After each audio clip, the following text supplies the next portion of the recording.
निंदक नियरे राखिए, अर्थात निंदक को नियर रखिए। और हर लेखक को तो चाहिए कि वो निंदक को बहुत ही नियर रखे। खुशकिस्मती से मेरे मित्र ही मेरे निंदक हैं। सबसे पहले वे ही मेरी रचनाएं पढ़ते हैं और राय देने में कोई संकोच भी नहीं करते हैं।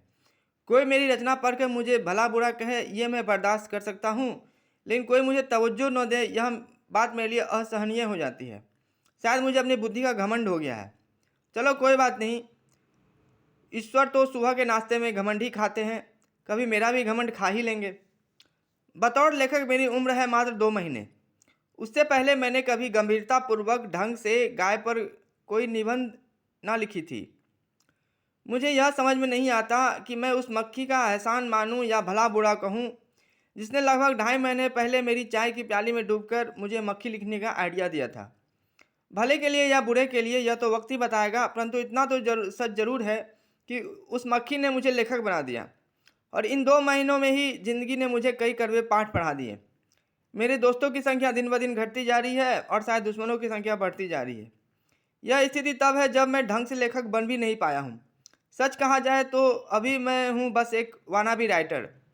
चलो ये भी अच्छा है कि मेरी रचनाएं प्रकाशित नहीं हो पा रही हैं। क्या पता मैं उसके बाद ज़िंदगी में अकेला ही न रह जाऊं और सारी दुनिया ही मेरी दुश्मन न बन जाए। ये अतिशयोक्ति है या अलंकार, इसका फैसला तो समय ही करेगा।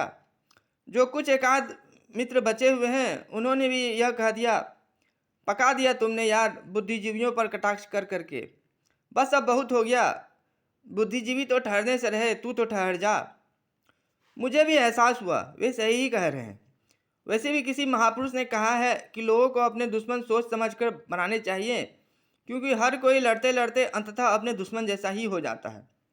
यह बात मुझे अंदर तक कपा देने के लिए काफ़ी है। मैंने निर्णय लिया कि अब कुछ नया लिखूंगा। वैसे मुझे ये पहले से ही पता है कि प्रकाशित ये भी ना होगी, पर कोशिश करने में क्या हर्ज है। किसी ज्ञानी ने कहा है, कोशिश करने वाले की हार नहीं होती। हम होंगे कामयाब एक दिन। Quitters never win, winners never quit. Failures are stepping stones for the success. Failure is not opposite of success, success it is part of the success. Try try try again until you succeed. आसमां में सुराख हो सकता है, एक पत्थर हो तबीयत से उछालो यारो। गिरते हैं सहसवार ही मैदान जंग में, वह तिफ्र क्या गिरेगा जो घुटनों के बल चले। जब नौ नदी में छोड़ दी, तूफान में ही मोड़ दी, तो धार क्या और मझधार क्या। टकराएगा नहीं इन उद्धत लहरों से तो कौन पार तुझे पहुंचाएगा। इष्ट सिद्धि में पड़े जो विघ्न, तबु मन न करो उद्विग्न। यह अवसर अटूट श्रम करो, सतवा बांध पीछे पड़ो। आराम हराम है, उठ सर लवली, तुम मुझे खून दो मैं तुम्हें आज़ादी दूंगा। दिल्ली चलो, गरीबी हटाओ, जय जवान जय किसान जय विज्ञान। बेटी बचाओ बेटी पढ़ाओ, घर घर में शौचालय का निर्माण कराएं। दृढ़ शंका के बाद साबुन से 1 मिनट तक हाथ धोएं। हिमालय के ग्लेशियर पिघल रहे हैं, आर्कटिक की बर्फ पिघल रही है। विश्व पर परमाणु युद्ध का खतरा मंडरा रहा है। धरती से एक बहुत ही बड़ी उल्का पिंड टकराने वाली है। मानव सभ्यता का अंत निश्चित है। यह कहानी खत्म होते होते सारी पृथ्वी ब्लैक होल में समा जाएगी। किसी का कॉस्मिक नूडल बन जाएगा तो किसी का cosmic soup. There is such a chaos in this universe. तो फिर जय कृष्णमूर्ति ऐसा क्यों कहते हैं, universe is in perfect order, chaos exist just in your mind. पता नहीं, शायद मुझसे ही समझने में कुछ भूल हो गई हो। वैसे भी मेरी अंग्रेजी काफ़ी कमज़ोर है।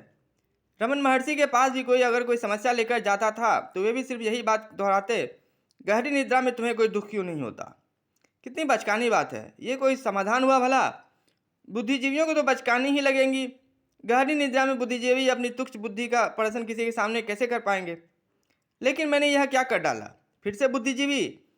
अपनी बुद्धि पर घमंड करने में कौन सी गलत बात है। बेचारे बुद्धिजीवी इतनी मेहनत से बुद्धि अर्जित करते हैं। बुद्धिजीवियों को अधिकार है रावण की तरह अहंकारी होने का। बड़े बुजुर्गों से मुझे सुना है, आषाढ़ का दिन और रावण का अहंकार ढहते ढहते ढहता है। बुद्धिजीवियों का भी अहंकार एक ना एक दिन ढह ही जाएगा। मुझे उनसे क्या, उन्होंने मेरा कौन सा बुरा किया है। और लोग कहीं ये ना कहने लगे कि मैं भी बुद्धिजीवी और रावण की तरह अहंकारी बनता जा रहा हूँ। बुद्धिजीवियों का कोई दोष नहीं है। अपने घमंड के अलावा साधारण मनुष्य के पास होता ही क्या है। लोग तो यहाँ अपने पेट के ट्यूमर का घमंड करने लग जाते हैं। ऑपरेशन के बाद मेरे पेट से 1 kg का ट्यूमर निकला। बस ये तो कुछ भी नहीं, मेरी पत्नी के पेट से तो 2 kg का निकला। तीसरी कसम खाता हूँ अब कभी बुद्धिजीवी का प्रयोग नहीं करूँगा। हाँ, अगर जीने मरने की नौबत आ गई तो इंटेलेक्चुअल से काम चला लूँगा। अब मैं नई कहानी लिखूँगा, कुछ नया करूँगा, कोई नया विषय। पर कौन सा विषय? क्यों ना भूतों की कहानी लिखी जाए। ये बात भी हास्यास्पद हो गई। भूतों में नया क्या है?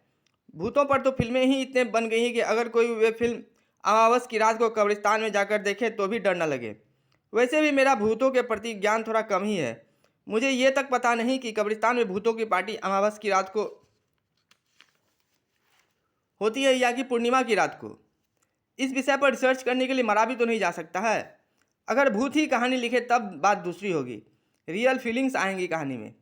फिर भी कोशिश करने में क्या हर्ज है? किसी ज्ञानी ने कहा है कोशिश करने। नहीं नहीं, फिर से नहीं। अब बकवास बंद और कहानी कहानी चालू।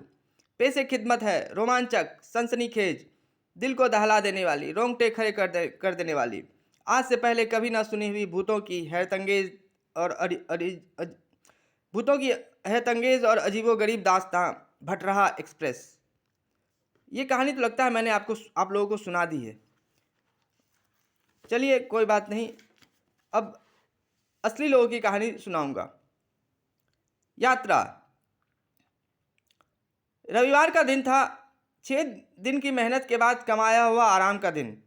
समीर नंदन और नवीन बाबू चेन्नई के टी नगर स्थित 7 मंजिला इमारत के एक फ्लैट के कमरे में बैठकर स्ट्रेंजर्स इन द ट्रेन देख रहे थे। क्या नाम सुना सुना लगता है? ठीक है, नंदन और बाबू हटा देते हैं। वैसे भी नाम में क्या रखा है? प्रसिद्ध इतिहासकार श्याम शशि प्रसाद ने तो कहा ही है, a cactus by any name will be cactus. Sameer और Naveen strangers in the train देख रहे थे कि तभी बिजली चली जाती है। दोनों उबने लगते हैं।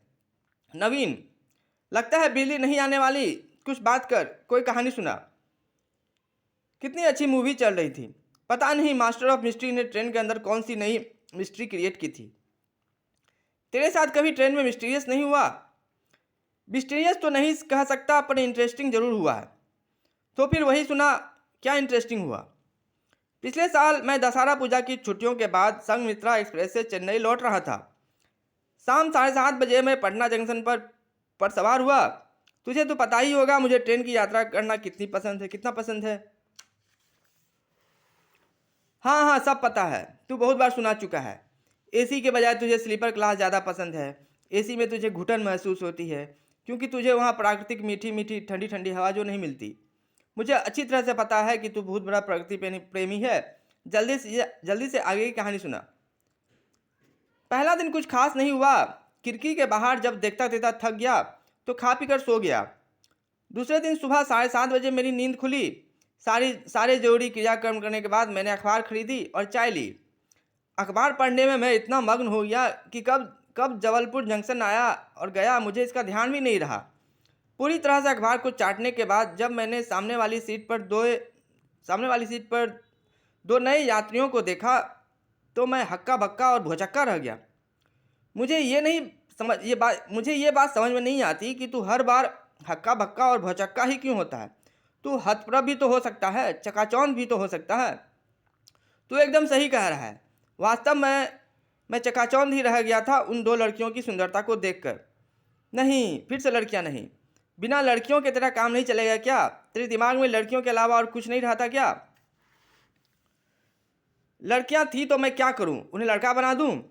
लड़कियों के बिना मेरा क्या, किसी का भी काम नहीं चलेगा। जो था वही तुझे बता रहा हूं। भला की खूबसूरत लड़कियां थी।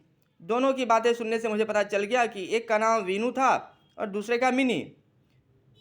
वीनू दुबली पतली और घौड़ वर्णा थी। वीनू की काली काली सजल आंखें मुझ पर जादू कर गई।